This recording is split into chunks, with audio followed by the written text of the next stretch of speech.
प्रिय छात्रों, नमस्कार। मैं डॉक्टर अरुण कुमार देशमुख, प्रबंध शास्त्र संस्थान काशी हिंदू विश्वविद्यालय वाराणसी से आपके लिए लेकर आए हैं dynamics of business environment and legal framework, अर्थात व्यवसायिक पर्यावरण और कानूनी ढांचे की गतिशीलता के इस कोर्स के आज हम तीसरे पड़ाव में प्रवेश करने जा रहे हैं। तीसरे पड़ाव के इस पहले व्याख्यान में आज हम जिन बिंदुओं पर चर्चा करने वाले हैं उनका मुख्य शीर्षक है ग्लोबल एनवायरनमेंट, या दूसरे शब्दों में हम कहें तो वैश्विक पर्यावरण।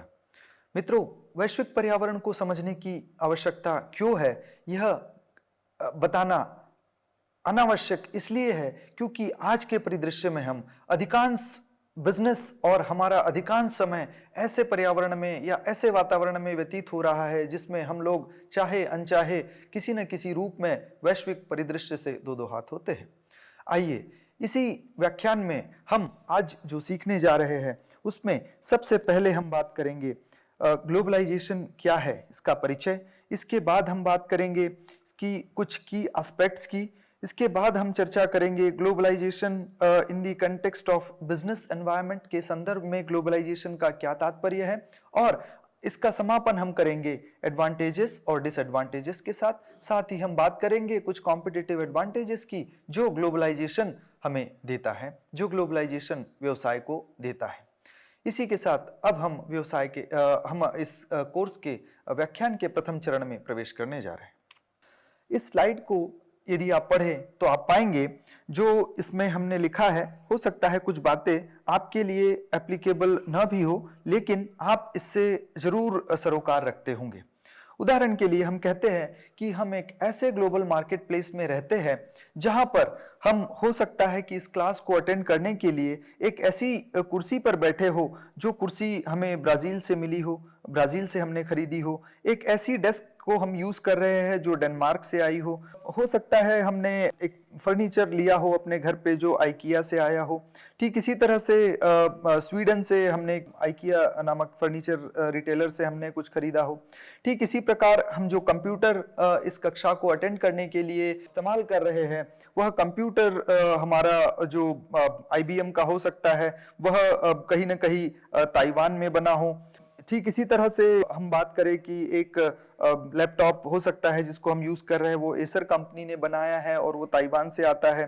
IBM की हमने बात की, वो US से आता है। ठीक इसी तरह से हम मैकिन्टोश का डिजाइन किया हुआ सिस्टम उपयोग कर रहे हो जो कि एप्पल ने डिजाइन किया हो, और इसका जो उत्पादन है वो अमेरिका में न होकर आयरलैंड में हुआ हो। ठीक इसी तरह से जो जूते आप पहने हो, पदवेश आप धारण किए हो, वे हो सकता है आपने इटली से खरीदे हो। ठीक इसी तरह से इस लेक्चर को अटेंड करते हुए या इससे पहले या इसके बाद यदि आप कॉफी पी रहे हो तो जिस कॉफी को आप पी रहे हो वो कॉफी कहीं ना कहीं लैटिन अमेरिका या अफ्रीका के किसी देश से आपके पास आई हो। तो मूल रूप से इस स्लाइड के माध्यम से हम आपको यह समझाना चाह रहे हैं कि चाहे हमारा व्यक्तिगत जीवन हो या हमारा व्यावसायिक जीवन हो, दोनों ही परिदृश्य को अगर हम देखें तो हम पाते हैं कि हम चाहे अनचाहे एक ऐसी दुनिया में जी रहे हैं जिसको हम वैश्विक दुनिया कह सकते हैं, जिसमें एक वैश्विक गांव में हम रह रहे हैं जहां पर हमें अलग अलग उत्पाद अलग अलग क्षेत्रों से प्राप्त हो रहे हैं। तो मित्रों, हमें इसके महत्व को समझते हुए ग्लोबलाइजेशन या वैश्वीकरण के इस परिदृश्य को समझने का प्रयास करना चाहिए। अब सबसे पहला प्रश्न होता है कि जब हम किसी भी अवधारणा को आगे बढ़ाते हैं, किसी भी अवधारणा को समझने का प्रयास करते हैं, तो अकादमिक परिदृश्य से अगर देखें तो उसके आशय को समझना नितांत आवश्यक हो जाता है। आशय कि जब हम बात करते हैं कि वैश्वीकरण आखिर है क्या, ग्लोबलाइजेशन आखिर है क्या, इसका मीनिंग क्या है, इसका आशय क्या है, तो मूल रूप से वैसे तो ग्लोबलाइजेशन की कई सारी परिभाषाएं कई सारे विद्वानों ने अलग अलग रूप से प्रस्तुत की है, लेकिन उन सब परिभाषाओं और आशयों से इतर और उनके निचोड़ के रूप में एक वाक्य में यदि हमें ग्लोबलाइजेशन को या वैश्वीकरण को समझना हो सरल शब्दों में, तो हम ये कह सकते हैं, चूंकि हम भारत में निवास करते हैं तो भारतीय दृष्टिकोण से हम इसको समझने का प्रयास करते हैं, तो हम कह रहे हैं कि integration of Indian economy with the world economy, अर्थात भारतीय अर्थव्यवस्था का वैश्विक अर्थव्यवस्था के साथ एकीकरण ही वैश्वीकरण है, या यदि आप अमेरिका में हैं तो अमेरिकी अर्थव्यवस्था का वैश्विक अर्थव्यवस्था के साथ मेलजोल तालमेल ही वैश्वीकरण है। वैश्वीकरण का ये एक आशय यह भी है। अब जब हम आगे बढ़ते हैं तो अगली बात आती है कि अब वैश्वीकरण कैसे होता है। तो वैश्वीकरण किसका आउटकम है, किस रूप में हमारे सामने आता है। तो वैश्वीकरण मूल रूप से किसी भी देश में आई आर्थिक विकास की जो सरकारी या शासकीय नीतियां होती है उसका मूल रूप से आउटकम होता है। उदाहरण के लिए भारत की यदि बात करें तो भारत सन 1991 में आर्थिक उदारीकरण, निजीकरण और वैश्वीकरण के दौर में भारत ने प्रवेश किया, और ऐसा करना भारत के लिए उस समय की एक महती आवश्यकता भी थी। तो जब इस दौर में हमने प्रवेश किया तो हम अपने अर्थव्यवस्था के दरवाजे बंद करके नहीं बैठ सकते थे।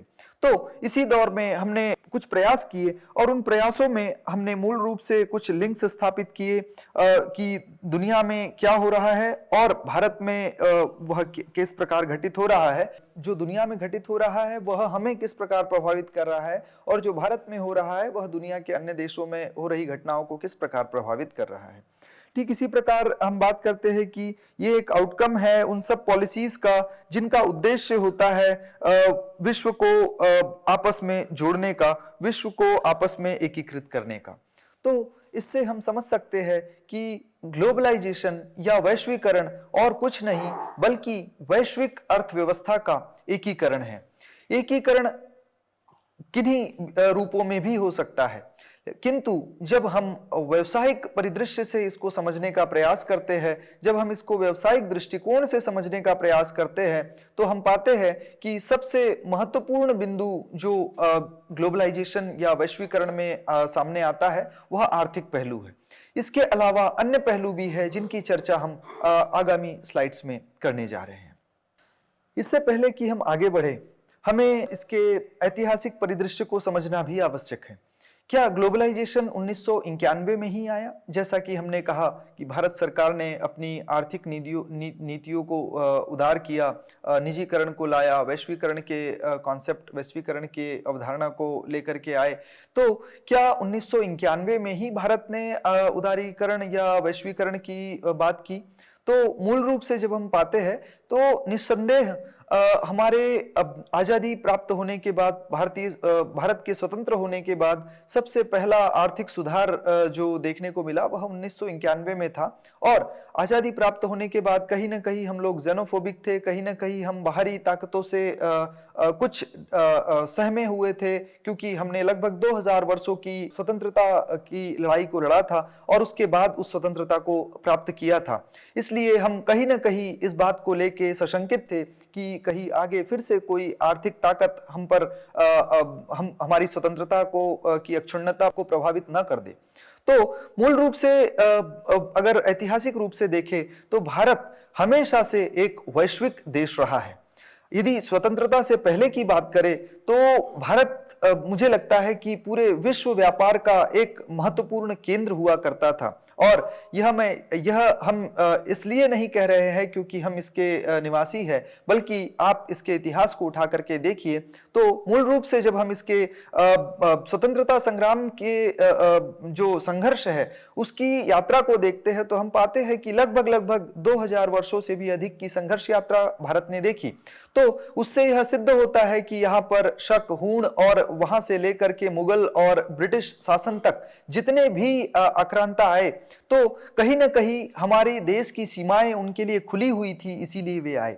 और सीमाओं का खुला होना ही कहीं ना कहीं ये इस बात का सूचक है कि हम एक ग्लोबलाइज्ड नेशन थे, हम एक वैश्विक देश हमेशा से थे। तो जब हम पाते हैं कि जो सबसे पहला दौर था जिसको हम कहते हैं एक्सपेंशन ऑफ एम्पायर्स, तो विश्व में जिस भी किसी राष्ट्र के एम्पायर ने, जिस भी किसी राज्य सत्ता ने अपने एक्सपेंशन की बात सोची तो वह अपने विस्तारवादी नीति को लेकर के पूरे विश्व में घूमने के बाद भारत अवश्य आया। भारत आया क्योंकि यह एक मुख्य आकर्षण का केंद्र हमेशा से पूरे विश्व के लिए रहा है। न केवल आर्थिक रूप से, न केवल सांस्कृतिक रूप से, बल्कि आध्यात्मिक रूप से भी भारत ने हमेशा से पूरे विश्व को आकर्षित किया है। तो एक्सपेंशन ऑफ एम्पायर की जब हम बात करते हैं तो सबसे पहले राजशाही शासन पूरे विश्व में किसी न किसी रूप में रहा है, तो वे सभी भारत आए। ये सबसे पहला उदाहरण है जो हमें यह सिद्ध करता है कि भारत हमेशा से एक वैश्विक देश रहा है। ठीक इसी प्रकार अगर हम और आगे बढ़े तो इसको हम हिस्टोरिक ग्लोबल हब कह सकते हैं, जहां पर कई परिवर्तन हुए, जिसमें सांस्कृतिक परिवर्तन, धार्मिक परिवर्तन, आध्यात्मिक परिवर्तन और आर्थिक परिवर्तन भी सम्मिलित रहे। अब यदि हम बात करें तो मुख्य रूप से यदि आर्थिकी की बात करें कि आर्थिक रूप से किस प्रकार भारत पूरे विश्व का एक महत्वपूर्ण केंद्र रहा है व्यवसाय का, तो इस बात से हम इसको समझ सकते हैं कि यदि आप इसकी विश्व व्यवसाय की पुरानी रिपोर्ट्स को उठा करके देखें, उन प्रतिवेदनों का अगर विश्लेषण करें तो आप पाएंगे कि लगभग 17वीं शताब्दी तक भारत पूरे विश्व की अर्थव्यवस्था का, पूरे विश्व की जीडीपी का 25% तक अपने नियंत्रण में रखता था। अर्थात 25% व्यापार और व्यवसाय का जो श्रेय था वह भारत के पास था। तो इससे सिद्ध होता है कि कहीं ना कहीं एक बहुत बड़ी अर्थव्यवस्था, बहुत बड़ी अर्थशक्ति हमारे पास हमेशा से थी। और 17वीं शताब्दी के बाद, जो कि आंशिक रूप से मुगल काल और आंशिक रूप से ब्रिटिश काल की शुरुआत भी मानी जाती है, तो वहां से फिर जब इसके विघटन की जो प्रक्रिया है वो प्रारंभ हुई और किस प्रकार विदेशी आक्रांताओं ने इसको लूटा और हमारे विदेशी, न केवल हमारे घरेलू व्यवसाय को प्रभावित किया बल्कि विदेशी व्यवसाय को भी प्रभावित किया। और हम पाते हैं कि 90 के दशक तक आते आते हम कहीं ना कहीं 4% अपने जीडीपी तक सिमट गए और वैश्विक व्यापार में हमारी भागीदारी लगभग 1% तक सीमित होकर के रह गई। तो कहां 25% और 17वीं शताब्दी में, और कहां हम 1% तक आ गए। तो ये कहीं ना कहीं हमारे जो संघर्ष था, स्वतंत्रता का संघर्ष था, उसका परिणाम था। इससे सिद्ध होता है कि भारत हमेशा से एक आर्थिक ताकत रहा है और इसने विश्व के तमाम देशों के साथ अपने आर्थिक संबंध, आर्थिक ही नहीं बल्कि सांस्कृतिक और अन्य तरह के सामाजिक और सांस्कृतिक संबंध भी स्थापित किए हैं। अब अगर हम कल्चरल फुटप्रिंट्स की बात करें, सांस्कृतिक फुटप्रिंट्स की बात करें, तो हम पाते हैं कि वसुधैव कुटुंबकम का जो भाव था, वो ये जो उक्ति है वेदों की, ये भी एक सूचना हमें देती है कि भारत हमेशा से एक वैश्विक देश रहा है और इसीलिए पूरी वसुधा को अपना एक कुटुंब या एक फैमिली मानता है। ऑल वर्ल्ड वन फैमिली, इसकी जब हम अवधारणा वसुधैव कुटुंबकम में देखते हैं तो यह भी एक पुख्ता प्रमाण है जो यह बताता है कि भारत हमेशा से वैश्विक देश रहा है। हमने 1991 से वैश्वीकरण को स्वीकार नहीं किया, बल्कि हम हमेशा से एक वैश्विक देश रहे हैं, थे, है और आगे भी रहेंगे।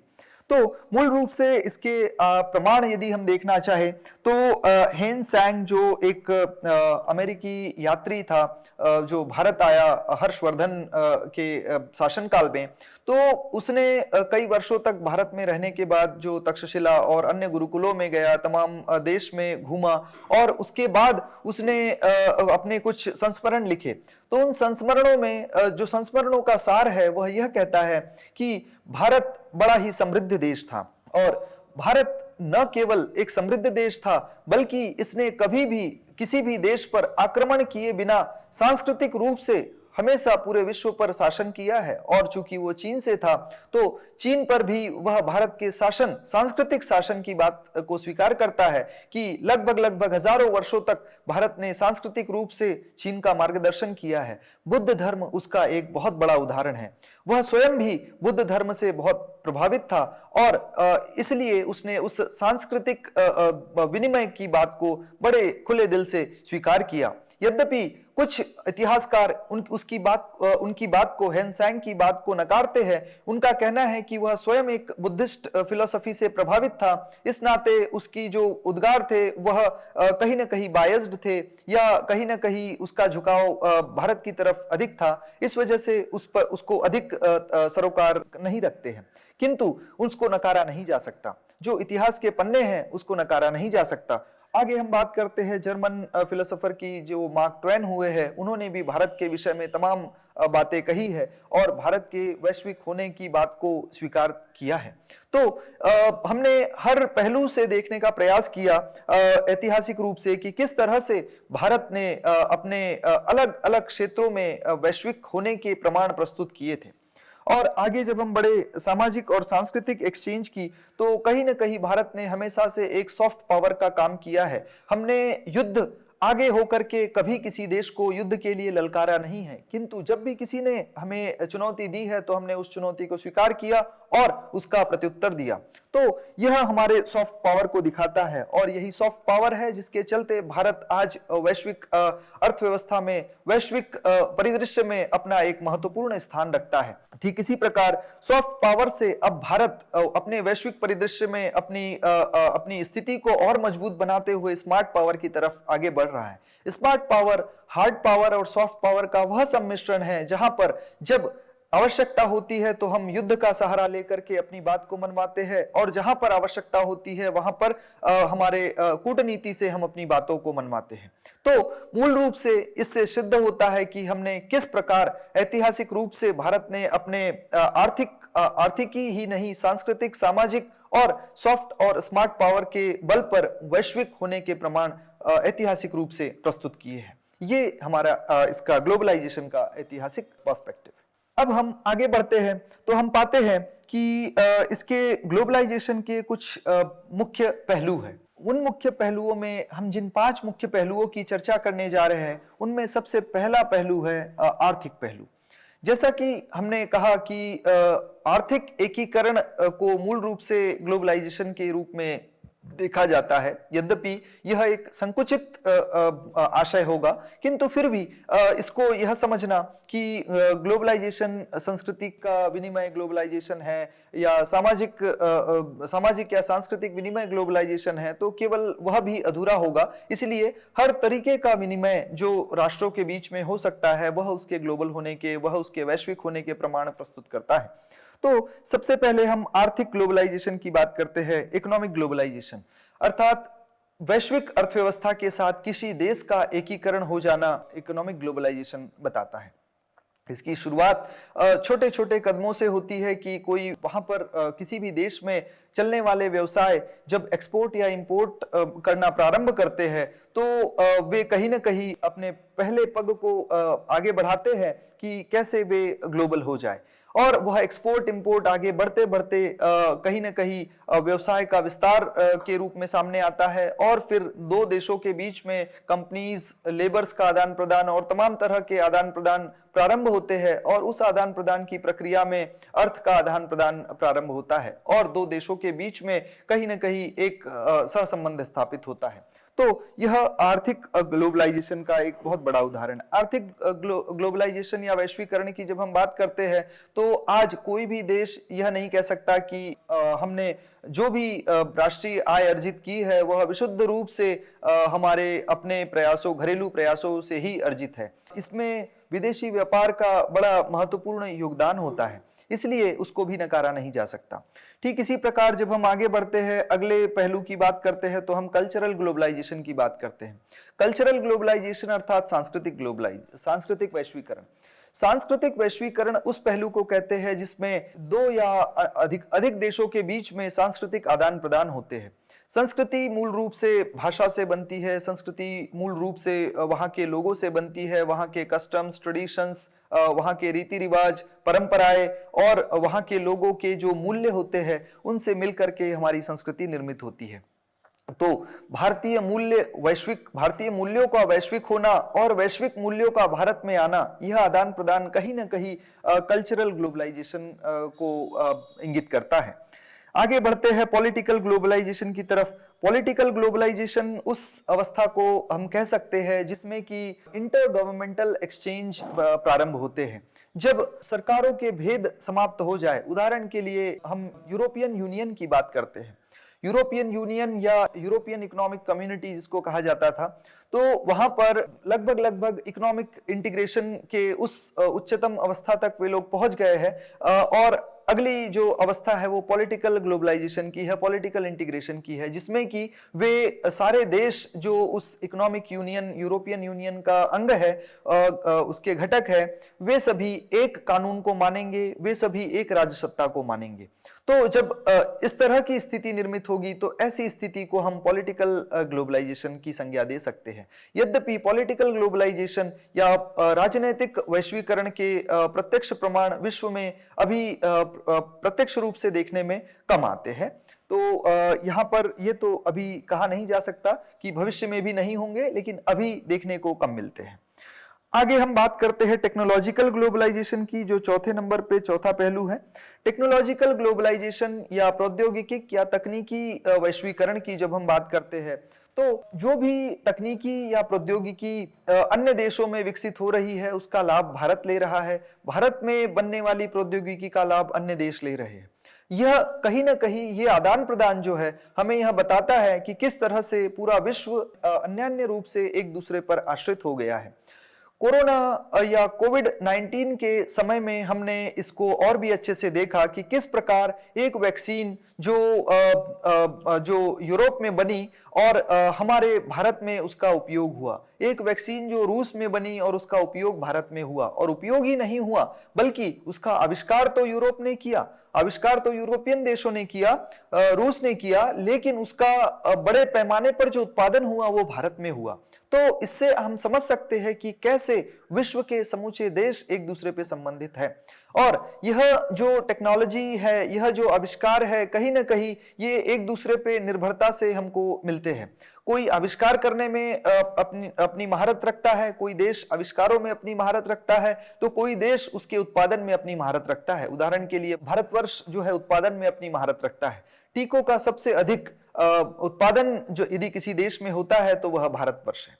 तो इससे हमारे टेक्नोलॉजिकल प्रोग्रेस या टेक्नोलॉजिकल ग्लोबलाइजेशन के पहलू को समझ सकते हैं।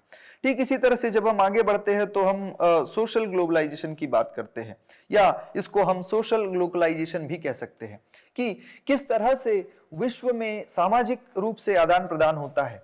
और सामाजिक आदान प्रदान का सबसे पहला बिंदु होता है कि किस तरह से मानव संसाधन एक देश से दूसरे देश में जाते हैं और दूसरे देश से हमारे देशों में आते हैं। और इस प्रकार यह आदान प्रदान कहीं ना कहीं एक दूसरे के कल्चरल और सामाजिक मूल्यों का भी आदान प्रदान होता है, और इस आदान प्रदान से सभी देश लाभान्वित होते हैं। जब हम ग्लोबलाइजेशन से ग्लोकलाइजेशन की तरफ बढ़ते हैं तो हम ग्लोबलाइजेशन प्लस लोकलाइजेशन की बात करते हैं। एक और हमारा विजन तो ग्लोबल हो सकता है, लेकिन हम लोकल जो वैल्यूज है, जो हमारी स्थानीय मूल्य है, उसको भी हम उतना ही महत्व और तरजीह देते हैं। तो मूल रूप से ये 5 मुख्य पहलू है ग्लोबलाइजेशन के। अब हम जो अगली बात हम जो करने जा रहे हैं कि ग्लोबलाइजेशन बिजनेस एनवायरनमेंट के संदर्भ में ग्लोबलाइजेशन क्या है। तो मूल रूप से हम कहते हैं कि ग्लोबलाइजेशन एक प्रक्रिया है जिसके द्वारा बिजनेस अपना विस्तार करता है, अपने संचालन का विस्तार करता है, ऑपरेशंस का विस्तार करता है, अपने प्रभाव का विस्तार करता है और अपने मार्केट रीच को अपने डोमेस्टिक बॉर्डर्स, अपने घरेलू सीमाओं से बाहर लेकर के जाता है और वैश्विक या अंतरराष्ट्रीय संज्ञा को प्राप्त करता है। तो ग्लोबलाइजेशन कहीं ना कहीं एक सीमित से असीमित हो जाने का एक भाव है, वैश्वीकरण, जहां हम एक देश में अपने उत्पादों को बेच रहे हैं, एक देश में हम अपने व्यवसाय को संचालित कर रहे हैं, उससे आगे बढ़ के हम एक से अनेक होने की बात को करते हैं ग्लोबलाइजेशन में। इसके बाद जब हम आगे बढ़ते हैं तो ग्लोबलाइजेशन ये जो जिस एक्सपेंशन की बात ग्लोबलाइजेशन कर रहा है, वह एक्सपेंशन मूल रूप से वह विस्तार मूल रूप से कहीं ना कहीं उस एडवांसमेंट का परिणाम है जो तकनीकी में हमको देखने को मिलता है, जो हमें संप्रेषण में, कम्युनिकेशन में देखने को मिलता है, जो हमारे ट्रांसपोर्टेशन में हमको देखने को मिलता है, और ट्रेड लिबरलाइजेशन जो अन्य देशों में हम देख रहे हैं। और इसके साथ ही ये उन कंपनीज या फर्म्स को लाभान्वित करता है जो नए मार्केट की तलाश में है, नए बाजारों की तलाश में है, नए संसाधनों की तलाश में है और नए अवसरों की तलाश में है पूरे विश्व में। अब हम बात करते हैं एडवांटेजेस की। कि इसके क्या लाभ हैं ग्लोबलाइजेशन के। तो सबसे पहले जिस लाभ की हम बात करने जा रहे हैं कि वह किस तरह से हमें लाभान्वित करता है। यद्यपि ग्लोबलाइजेशन या वैश्वीकरण की बड़ी आलोचना की जाती है कि इससे हमारी संस्कृति का ह्रास हो रहा है और तमाम तरह के अन्य आक्षेप वैश्वीकरण पर लगाए जाते हैं। समूचे विश्व में यह आक्षेप सामान्य रूप से देखने को मिलते हैं, लेकिन इसके लाभ को हम दरकिनार नहीं कर सकते सिर्फ इसलिए कि इसके कुछ हानियां हैं। तो हम सबसे पहले लाभों की चर्चा करेंगे कि मूल रूप से ये एक हेल्दी कंपटीशन या एक स्वस्थ प्रतिस्पर्धा की भावना को उत्पन्न करता है। जहां हम घरेलू बाजार की बात करते हैं, वहां पर हमारे कुछ प्लेयर्स होते हैं जो आपस में प्रतिस्पर्धा कर रहे होते हैं, किंतु जब हम ग्लोबलाइज्ड होते हैं, जब हम अपनी परिधि को थोड़ा सा विस्तृत करते हैं, तो हम पाते हैं कि कंपटीशन बढ़ता है, प्रतिस्पर्धा बढ़ती है और प्रतिस्पर्धा के बढ़ने से ग्राहकों को, मार्केट को अच्छे उत्पादों की प्राप्ति होती है। आगे हम बढ़ते हैं कि किस तरह से ग्लोबलाइजेशन एम्प्लॉयमेंट अपॉर्चुनिटी को बढ़ाता है। तो यदि हमें इसको समझना हो तो हम दो परिदृश्यों की तुलना आपस में कर सकते हैं, 1991 के पहले का परिदृश्य और 1991 के बाद का परिदृश्य। तो हम पाते हैं कि 1991 से पहले जो भारत में एम्प्लॉयमेंट की स्थिति थी, रोजगार की स्थिति थी, और उसके बाद 1991 आर्थिक उदारीकरण के बाद और वैश्वीकरण के बाद जो स्थिति बनी है, वर्तमान की स्थिति को अगर हम ले तो हम पाते हैं कि आज की तारीख में सबसे अधिक जो रोजगार युवाओं को मिल पा रहे हैं वह मूल रूप से वैश्वीकरण का ही परिणाम है, निजीकरण का परिणाम है, वैश्वीकरण का परिणाम है। सर्वाधिक जो वर्कफोर्स है वो प्राइवेट सेक्टर में काम कर रही है और दूसरे नंबर पर उन कंपनीज में काम कर रही है जो कि दूसरे देशों से आकर भारत में अपना व्यवसाय विस्तार कर रही है। तो इससे सिद्ध होता है कि ये किस प्रकार रोजगार के अवसरों को बढ़ाती है। आगे हम बात करते हैं कंपेंसेशन की। कंपेंसेशन की जब हम बात करते हैं तो हम बात करते हैं सैलरीज की, बात करते हैं कि किस तरह से सतत विकास हमको देखने को मिला है कि कहाँ हम 1990 के दशक में हमारी कमाई बहुत थोड़ी सी थी और आज के दशक में हम देखें तो हमारी कमाई भी द्रुत गति से बढ़ी है, हमारी क्रय क्षमता द्रुत गति से बढ़ी है और क्रय क्षमता का बढ़ना कहीं ना कहीं हमारी आमदनी के बढ़ने का एक सूचक है। तो हमें इस बात को समझना होगा कि ये भी कहीं न कहीं आर्थिक उदारीकरण, निजीकरण और वैश्वीकरण का ही इसको परिणाम कहा जा सकता है। अब जब हम आगे बढ़ते हैं तो हम कहते हैं हमारी क्रय शक्ति बढ़ रही है, हमारी आर्थिकी मजबूत हो रही है, हम आर्थिक रूप से स्वावलंबी हो रहे हैं और सुदृढ़ हो रहे हैं। तो इस सुदृढ़ता और इस स्वावलंबन से कहीं ना कहीं हमारे जीवन स्तर पर भी प्रभाव पड़ता है। जब हम जीवन स्तर की बात करते हैं तो हम यदि अपनी पिछली पीढ़ियों को देखें तो उनका जीवन स्तर और हमारा जीवन स्तर और हमारी आने वाली पीढ़ियों का जीवन स्तर, जो जनरेशनल इंटर जनरेशनल कंपैरिजन अगर हम देखते हैं तो हम पाते हैं कि हर अगली जनरेशन पिछली जनरेशन से बेहतर जीवन को जीने की तरफ आगे बढ़ रही है। तो इसको भी हम ग्लोबलाइजेशन का ही एक परिणाम कह सकते हैं। आगे हम बढ़ते हैं एक्सपेंशन ऑफ मार्केट। किसी भी देश में जो घरेलू कंपनियां अभी ऑपरेट कर रही है, यदि वे उस मार्केट में लंबे समय तक कार्य करें तो वे पाती है कि घरेलू मार्केट में नए नए प्लेयर्स नित्य नूतन प्रवेश कर रहे हैं। तो उसकी वजह से घरेलू बाजार में एक बड़ा कंपटीशन या प्रतिस्पर्धा खड़ी हो जाती है और वह मार्केट या बाजार कहीं ना कहीं धीरे धीरे सैचुरेशन की तरफ आगे बढ़ता है और उस सैचुरेशन से यदि हमें बाहर निकलना है तो हमें एक्सपेंशन की बात सोचनी होगी। एक्सपेंशन की जब हम बात सोचते हैं तो उसके लिए हमें विदेशी व्यवसाय में आना ही होगा, विदेश व्यवसाय में जाना ही होगा। तो ये जो ग्लोबलाइजेशन है ये कहीं ना कहीं उस मार्केट के एक्सपेंशन की तरफ हमको लेकर जाता है और आगे बढ़े तो इंफ्रास्ट्रक्चर के डेवलपमेंट में भी इसकी बड़ी महती भूमिका होती है। किस तरह से हमने पाया कि 90 के दशक से पहले और 90 के दशक के बाद बड़ी तेजी से भारत में जो हमारी अधोसंरचना है, जिसमें मूल रूप से हम बिजली पानी और सड़क की बात करते थे, अब केवल ये वहां तक सीमित नहीं रह गया है, बल्कि हम ऑप्टिक फाइबर की बात कर रहे हैं, हम सैटेलाइट्स की बात कर रहे हैं, हम बात कर रहे हैं कि हमारे सूचना प्रौद्योगिकी के लिए हम कितने सज्ज है, कितने तैयार है। तो ये भी कहीं ना कहीं हमारे इंफ्रास्ट्रक्चर का एक महत्वपूर्ण घटक और अंग बनता जा रहा है। तो ये सारे सूचक, ये सारी बातें हमें यह इस तरफ इशारा करती है कि वैश्वीकरण से हमें ये सब लाभ प्राप्त हुए हैं। अब दूसरी ओर हर सिक्के के दो पहलू होते हैं, तो हम इसके डिसएडवांटेजेस या डिमेरिट्स को भी नकार नहीं सकते। तो कहीं ना कहीं हम पाते हैं कि निजीकरण, उदारीकरण और वैश्वीकरण के जो कुछ दुष्परिणाम हैं, उनमें सबसे पहला एक दुष्परिणाम हमारे सामने आता है इनइक्वालिटी का या असमानता का। तो समाज में असमानता जो हमको देखने को मिलती है कि एक वर्ग है जो ऐसा कहा जाता है कि अब जो इनकम डिस्ट्रीब्यूशन की बात करते हैं, जिनी कोफिशिएंट हम देखते हैं तमाम देशों का, तो हम पाते हैं कि कुछ देशों में जो वेल्थ है उसका डिस्ट्रीब्यूशन, जो संपदा है उसका वितरण कुछ ऐसा है कि अब कुछ 1-2% लोगों के पास पूरे देश की अर्थव्यवस्था का एक बहुत बड़ा भाग वो नियंत्रित करते हैं, और बहुत बड़ी जनसंख्या ऐसी है जो एक छोटे से टुकड़े पर अपना निर्वहन कर रही है। तो इसको हम प्रति व्यक्ति आय से भी समझ सकते हैं, वास्तविक प्रति व्यक्ति आय से भी समझ सकते हैं। तो ये इनइक्वालिटी जो हमको देखने को मिल रही है समाज में, ये असमानता जो हमको देखने को मिल रही है समाज में, उसके पीछे भी हम ग्लोबलाइजेशन को मान सकते हैं, एक वजह मान सकते हैं। ठीक इसी प्रकार हम आगे बढ़ते हैं, एक्सटर्नल इकोनॉमिक शॉक्स की बात हम करते हैं। तो जो बाहरी इकोनॉमिक, जो हमने 2008 में सब प्राइम क्राइसिस अमेरिका में देखा कि किस तरह से उस सब प्राइम क्राइसिस की चपेट में पूरा विश्व आ गया, ठीक इसी तरह से अमेरिका की वर्तमान की टैरिफ वॉर वाली नीतियों के चलते, रेसिप्रोकल टैरिफ वाली नीतियों के चलते पूरा विश्व प्रभावित हो रहा है। समूचे यूरोपियन देश अपनी विदेश नीतियों को बदलने के लिए बाध्य हो रहे हैं, और यही नहीं बल्कि भारत भी उसको लेकर के चिंतित है, और तमाम विकासशील और विकसित देश उसको लेकर के चिंतित है। चीन ने भी रेसिप्रोकल टैरिफ को जस का तस जवाब देने की नीति को अपना लिया है।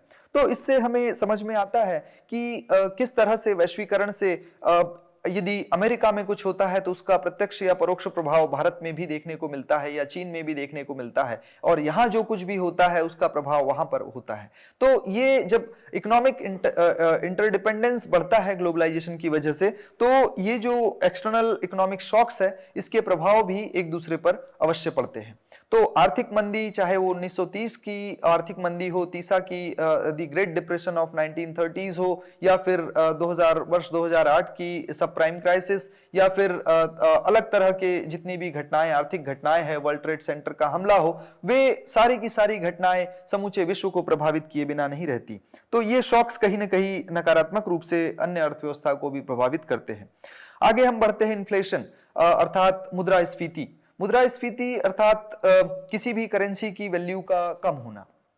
तो जब वैश्विक आर्थिक शक्तियां किसी दूसरे देश में जाती है, तो वे वहां पर अपने उत्पादों को लाती है, और उन उत्पादों की कीमतों को जब अधिक चार्ज करती है, तो कहीं ना कहीं ये एक सूचक होता है कि उस अर्थव्यवस्था में अब महंगाई बढ़ने जा रही है। तो यह महंगाई भी उसका एक बहुत बड़ा डिमेरिट हमारे सामने आता है। ठीक इसी प्रकार ग्लोबल कॉमन्स जो कुछ बातें हैं जिसमें जो सारी दुनिया को जोड़ती है, कहीं ना कहीं उन पर भी खतरा मंडराने लगता है ग्लोबलाइजेशन की अति आर्थिक रूप से निर्भरता की वजह से। ठीक इसी प्रकार जब हम स्टैंडर्डाइजेशन की बात करते हैं, तो समूचे विश्व को एक जैसा बनाने की बात ग्लोबलाइजेशन में होती है कि किसी भी देश में कोई अंतर नहीं होना चाहिए, जबकि हम अनेकता में एकता की बात करते हैं। एकता तो तभी हो सकती है जब अनेकता हो, और यह सिद्धांत हमें प्रकृति से सीखने को मिलता है। तो स्टैंडर्डाइजेशन, ग्लोबलाइजेशन कहीं ना कहीं स्टैंडर्डाइजेशन की तरफ लेकर के जाता है, जो इसका बहुत बड़ा डिमेरिट है। आगे हम बढ़े तो हम कहते हैं कि कंपटीशन फ्रॉम एमएनसीज, जो नित्य नूतन नई नई कंपनीज हमारे देश में प्रवेश करती है, या हमारे देश की कंपनीज अन्य देशों में जाती है, तो उनके लिए एक बहुत बड़ी चुनौती बन करके आती है, और उन चुनौतियों का सामना करने के लिए कई बार अन्य कंपनीज अपने आप को तत्पर नहीं पाती। इसी के साथ डिसएडवांटेजेस के साथ हम आगे बढ़ते हैं। बात करते हैं कि ग्लोबलाइजेशन का इम्पैक्ट किस तरह से कल्चर पर होता है, संस्कृति पर होता है। हम बात करते हैं कि किस तरह से ग्लोबलाइजेशन एक मल्टी डायमेंशनल कॉन्स्ट्रक्ट है जो कि अन्य रूप से सांस्कृतिक मूल्यों को भी प्रभावित करता है, पूरे विश्व की सांस्कृतिक मूल्यों को प्रभावित करता है। और साथ ही साथ यह एजुकेशन के को भी स्प्रेड करता है और लोगों के सोचने के तरीके और उनकी जीवन शैली को भी प्रभावित किए बिना नहीं रहता। ठीक इसी प्रकार जो सूचनाओं का आदान प्रदान इंफॉर्मेशन टेक्नोलॉजी के माध्यम से हमको देखने को मिलता है, उससे भी कहीं ना कहीं हम बहुत कुछ सीखते हैं और अन्यों को भी सिखाते हैं। इसके कुछ इफेक्ट्स ग्लोबलाइजेशन के जियोग्राफिक भी हो सकते हैं, पॉलिटिकल भी हो सकते हैं, कल्चरल भी हो सकते हैं। इसी तरह से राष्ट्र के तमाम पहलुओं को ग्लोबलाइजेशन प्रभावित करता है। टेक्नोलॉजिकल चेंजेस की अगर बात करें तो ग्लोबलाइजेशन कहीं ना कहीं ट्रांसपेरेंसी या पारदर्शिता लेकर के आता है। ठीक इसी प्रकार जो संचार है वह भी हमने देखा कि किस तरह से संचार की गति में नूतन प्रगति करते जा रहे हैं और हम यहीं पर बैठकर विश्व के तमाम देशों से संप्रेषण कर पा रहे हैं। ठीक इसी प्रकार जिस प्रकार आप हमारे इस कोर्स को दुनिया के किसी भी कोने में बैठकर सुन पा रहे हैं, तो इससे हम समझ सकते हैं कि संचार की गतिशीलता कितनी तेजी से बढ़ी है। यह भी कहीं ना कहीं ग्लोबलाइजेशन का एक बहुत बड़ा उदाहरण हो सकता है। ठीक इसी प्रकार नए नित्य नूतन जो नए आविष्कार हो रहे हैं, जो नवाचार आ रहे हैं, इनोवेशंस हो रहे हैं, वे भी कहीं ना कहीं हमें ग्लोबलाइजेशन के लाभ को दर्शाते हैं और उसके टेक्नोलॉजिकल प्रोग्रेस को दिखाते हैं। ठीक इसी के साथ हम अपनी बात को यहीं पर विराम देते हैं। धैर्यपूर्वक श्रवण के लिए आप सभी का बहुत बहुत धन्यवाद।